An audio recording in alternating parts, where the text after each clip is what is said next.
को बहुत निराशा है वर्तमान सरकार से। गलतफहमी अब सब लोगों की दूर होनी चाहिए।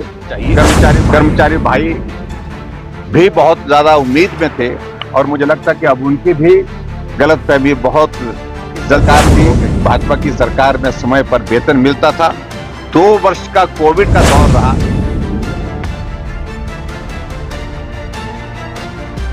यहाँ पर पुलिस की सिक्योरिटी है, स्थानीय लोगों के जो वहाँ आसपास रह रहे हैं उनके आधार कार्ड चेक किए जाते हैं, उसके बाद प्रवेश मिलता है।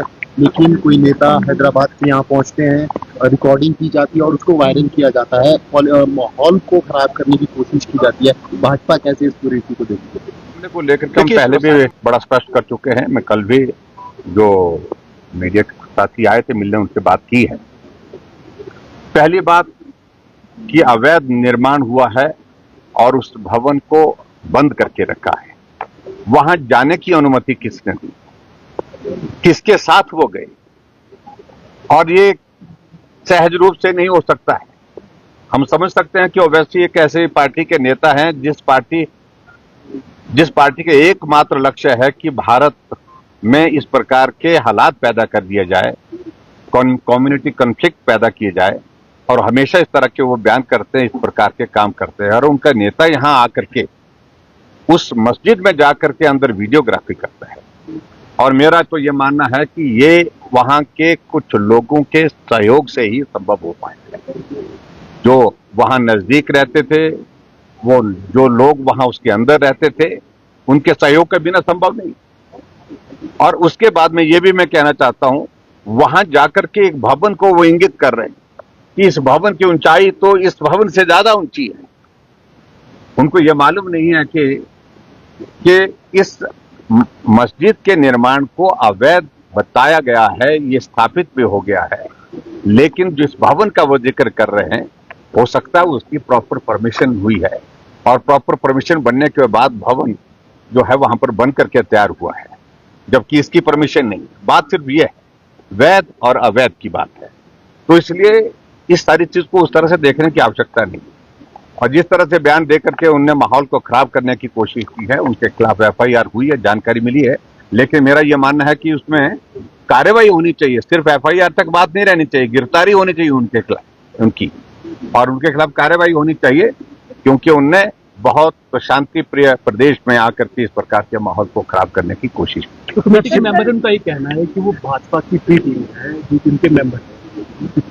देखिए, उनके कहने का कोई मतलब नहीं, वो कुछ भी बोलते रहे, उससे हमको उनकी क्लैरिफिकेशन देने की हमको जरूरत नहीं है। लेकिन जिस बात का हम जिक्र कर रहे हैं, हम यही कह रहे हैं, भवन अवैध होंगे, और जिस तरह का वो जिक्र कर रहे हैं कि हजारों हैं, बहुत सारे हैं, उनको इंडिविजुअल कैपेसिटी में देखा जा सकता है। लेकिन इस अवैध निर्माण के संदर्भ में अब पूरे हमारे शिमला, पूरे हिमाचल प्रदेश की भावनाएं जुड़ गई है, और ये उस तरह से नहीं देखा जा सकता। कोई इंडिविजुअल अगर अवैध निर्माण करता है, उस तरह से इसको नहीं देखा जा सकता है। इसलिए जो भी कार्रवाई सरकार को करनी है, उस सारी कार्रवाई को मुझे लगता है कि ज्यादा देर नहीं करना चाहिए और जल्दी करना। सर, शिमला में सर रेहड़ी फड़ी जो लगाएंगे, तहबीदारी जो करेंगे, अब सरकार कह रही है कि उनके आगे उन्हें जो उनका प्रमाण पत्र होगा वो लगाना होगा, ID कार्ड की सर्च पर बात की जा रही है। और कांग्रेस की ही जो आलाकमान है वो इसका अब फिर सहमत नहीं है, ये बयान है। देखो, स्ट्रीट वेंडर की पॉलिसी तो पहले से ही है, इसमें कोई मुझे लगता है कि नई चीज तो की नहीं है, लेकिन इन्होंने उसको लागू करना छोड़ दिया था। और अब जब ये हालात बने, ये परिस्थितियां बनी, अब लागू करने की बातें कही जा रही है। मैं कल देख रहा था विक्रमादित्य जी का स्टेटमेंट आया, लेकिन स्टेटमेंट के बाद वो कायम रहे, इस बात को लेकर के मैं उम्मीद रखता हूं। लेकिन ऐसी स्थिति कई बार हमने देखी है कि एक मंत्री विधानसभा के अंदर भी बोले, बहुत कुछ बोले, और कार्रवाई होनी चाहिए, तुरंत उसको तोड़ देना चाहिए, डिमोलिश करना चाहिए, ये शब्द विधानसभा की कार्रवाई में। लेकिन जब कांग्रेस की हाईकमान की ओर से आदेश आया कि मंत्री को हटा दो, तो मंत्री की टांगे काम गई, वो उसके बाद वो बचाव में लग गए। तो अब मुझे इस बारे में भी सिर्फ इतना ही कहना है कि मालूम पड़ गया है कि फिर विक्रमादित्य के ऊपर उसी तरह का दबाव आ रहा है। मेरा सिर्फ इतना कहना है, स्ट्रीट वेंडर के संदर्भ में, ये हिमाचल छोटा सा प्रदेश है, बाहर से आया कोई भी आदमी बहुत आसानी से यहाँ पर पहचाना जाता है। ऐसे बहुत सारे लोग हैं जिनको हम नहीं पहचान पा रहे, इसलिए उनकी शिनाख्त होना, उनकी जानकारी होना वो किस पृष्ठभूमि के हैं, उनकी वेरिफिकेशन करना, उनकी रजिस्ट्रेशन करना, ये आवश्यक है। और इसलिए अगर विक्रमादित्य जी ने यह बात कही है तो मुझे उम्मीद है कि वो इस पर कार्रवाई करेंगे। हमने शुरू किया था, हमारी गवर्नमेंट ने शुरू किया था, लेकिन उसके बाद कांग्रेस की गवर्नमेंट आने के बाद ये सारी चीजें रोक दी गई। और सर प्राइमरी स्कूल मर्ज किए गए, सीनियर सेकेंडरी स्कूल मर्ज करने की प्रोसेस शुरू है और अब कॉलेज का भी जिक्र हो रहा है कि कॉलेज भी मर्ज किए जा सकते हैं।